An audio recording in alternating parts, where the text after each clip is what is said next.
Hola, muy buenas tardes. Mi nombre es Jonathan Eduardo Vargas Gallegos. Soy estudiante de la licenciatura en Derecho. Les voy a exponer la unidad 3, conceptos fundamentales de Derecho.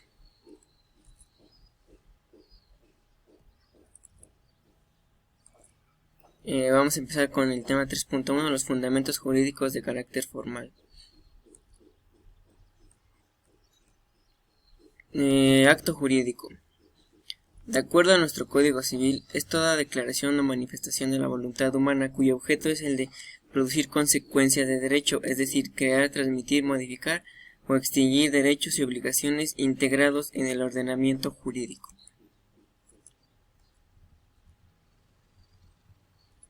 Se pueden clasificar los actos jurídicos de diferentes maneras, como pueden ser unilaterales y bilaterales, que es donde dos personas o más partes, según sea el caso, tienen que estar de acuerdo, como podría ser un matrimonio o, bueno, en caso de bilaterales, y en caso de unilaterales podría ser el derecho al voto. Puede ser, otro sería de mortis causa. Este tipo de actos son los que producen efectos una vez que muere el actor del mismo, y un ejemplo claro sería el testamento. Como número 3 tenemos intervivos, que nos dice que este tipo de actos son los que producen defectos durante el desarrollo de la vida del sujeto que los lleva a cabo. Número 4, solemnes, requieren de una forma especial que en la ley les reconozca validez. Por ejemplo, sería el matrimonio, perdón. Y no solemnes, que no requieren de una forma preestablecida o especial. Por ejemplo, el concubinato. Lícitos se refiere a aquellos que al llevarse a cabo no causan detrimento alguno o a la norma jurídica. Por ejemplo, el concubinato, es decir, que no dañan como tal a la ley. Y ilícitos son los que violan una norma jurídica. Por ejemplo, sería la evasión de impuestos o falsificar documentos legales.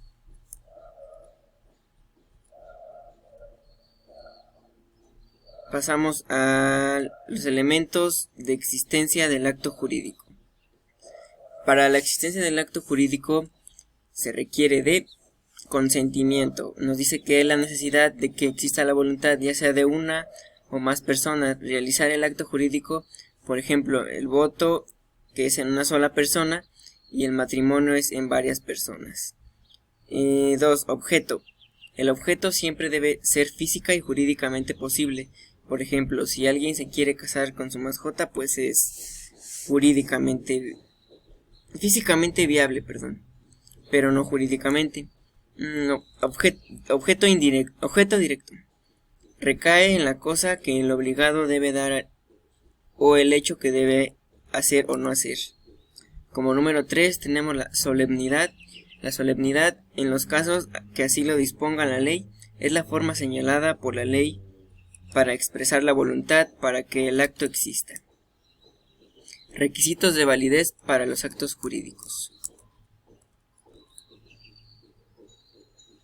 Debe de tener capacidad. Esto se divide en capacidad de goce y capacidad de ejercicio. La primera, la de goce, es la aptitud para ser titular de derechos y obligaciones. La segunda es la aptitud para ejercer por sí mismo los derechos y obligaciones conferidos en la ley. 2 es la ausencia de vicios de consentimiento, que hace referencia a que para que un acto tenga validez no debe presentar manifestaciones como la violencia, el error, el dolo, la mala fe o la lesión. 3. Que el objeto, motivo o fin sea lícito, debe ser física y jurídicamente posible. Se refiere al objeto directo o indirecto.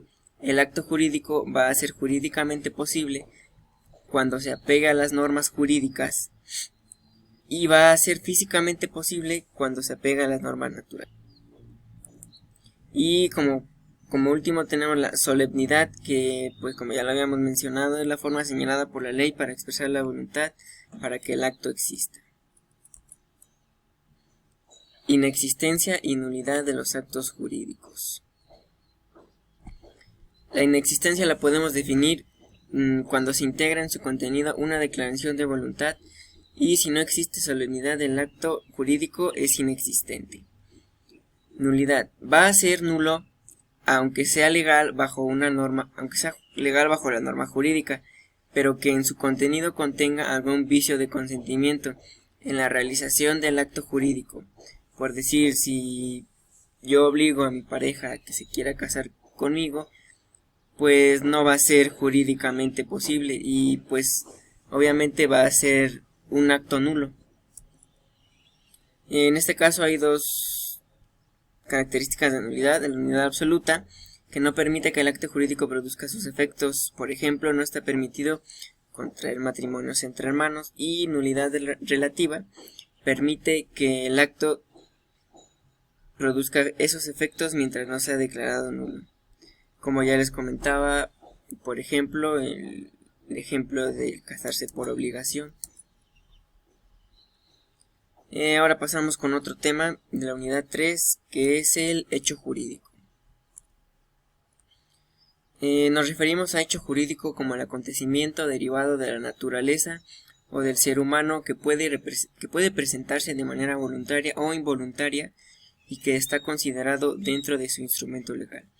Los hechos jurídicos pueden producir consecuencias de derecho, es decir, pueden crear, transmitir, modificar o extinguir derechos y obligaciones. Clasificación de los hechos jurídicos. En este caso tenemos tres clasificaciones.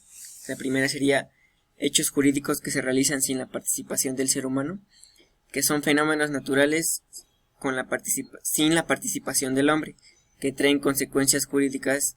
Por ejemplo, podría ser una inundación, un temblor, etcétera, que posteriormente pues va a producir actos que tengan que ver con el derecho, con las normas que estén establecidas. El segundo sería hechos jurídicos realizados con la participación del hombre. Son los hechos biológicos relacionados con el ser humano que originan consecuencias de derecho, como el nacimiento, la vida o la muerte. Por ejemplo, si una persona fallece, pues pues por consecuencia va a tener que dejar pues un testamento o algo implícito. Y por último 3, que son los hechos jurídicos realizados con la creación del hombre. Pueden ser voluntarios o involuntarios. En los voluntarios pueden ser lícitos o lícitos, y involuntarios, que son los que producen consecuencias de derecho, pero sin la intención de producirlas. Pasamos con otro tema, que es el supuesto jurídico. El supuesto jurídico es uno de los elementos integrantes del precepto de derecho. Es la hipótesis de cuya realización dependen las consecuencias establecidas por la norma.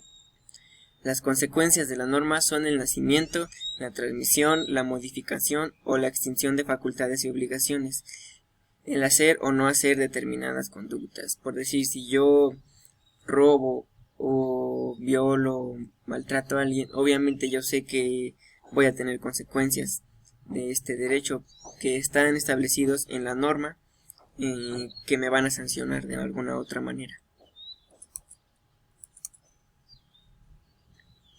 Pasamos con el tema 3.2. Es prácticamente lo mismo de la unidad 3, nada más que aquí hay una pequeña subdivisión, que son los fundamentos jurídicos de carácter formal.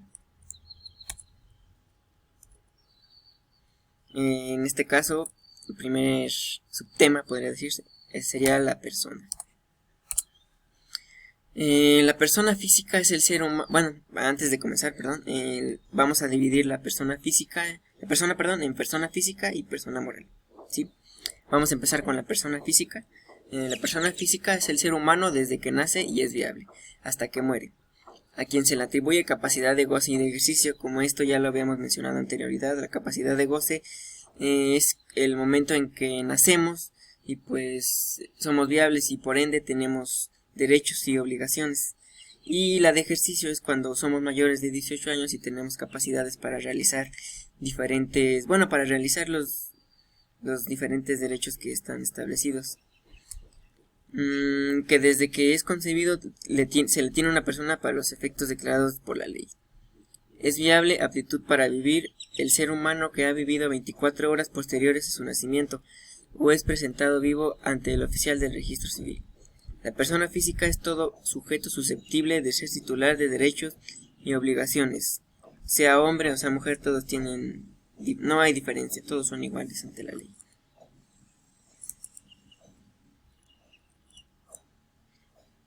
Pasamos con un apartado que es el inicio de la persona. La capacidad jurídica de las personas físicas se adquiere por el nacimiento y se pierde con la muerte. Pero desde el momento en que un individuo es concebido, entra bajo la protección de la ley y se le tiene por nacido para los efectos de la normatividad correspondiente. En el derecho civil solo se reputa nacido el feto que, desprendido enteramente del seno materno, vive 24 horas o es presentado vivo al registro civil. En el momento en que nacemos, nosotros somos personas y tenemos derecho 24 horas posteriores a los que nacemos. Si se podría considerar, leí algo así, un poco de homicidio antes de la hora 23 y después de la hora 25, que son donde marca que si el feto muere, el bebé muere, por así decirlo, pues ya no se le considera como tal persona. La extinción de la persona. El fin de la persona se da por la muerte, por lo tanto es necesario precisar el momento en que ocurra, ya que se producen una serie de efectos jurídicos, los cuales pueden variar por el momento en que una persona fallezca. Del Código Civil, de nuestro Código Civil del Estado de México, considera la ausencia de las personas, es decir, cuando de estas no se tiene noticia cierta del lugar en que se encuentran, o incluso si existe, tan es así que la situación jurídica de estas es cierta, toda vez que no se sabe si están vivas o muertas. El término que señala este ordenamiento legal es de pasados 2 años y se puede pedir la declaración de ausencia. Es decir, si pues yo me ausento por alguna razón, pues no sabe nada de mi paradero, pues es aquí donde se designa este tema de extinción de la persona. Y ahora sí, pasamos a otro tipo de personas, que son las personas morales o jurídicas. También se les denomina personas jurídicas colectivas y son las entidades formadas para la realización de los fines colectivos y permanentes de los hombres, a la que el derecho objetivo reconoce capacidad para tener derechos y obligaciones. Son personas jurídicas colectivas reconocidas por el Estado las siguientes: 1. El Estado, sus municipios y sus organismos de carácter público. 2. Las asociaciones y las sociedades civiles. 3. Las asociaciones y organizaciones políticas estatales. 4. Las instituciones de asistencia privada. Y 5. Las reconocidas por leyes federales y de las demás entidades de la República.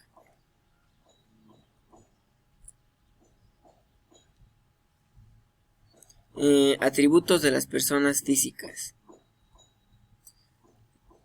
Personas físicas pues van a tener capacidad, nombre, nacionalidad, domicilio, patrimonio y estado civil. Algunas van a coincidir con las personas morales, y de las personas morales son capacidad, nominación o razón social, nacionalidad, domicilio, patrimonio, y esta no tiene estado civil. Ahora sí, definamos un poco más la capacidad de goce y de ejercicio. La capacidad de goce es la aptitud para ser titular de derechos y obligaciones.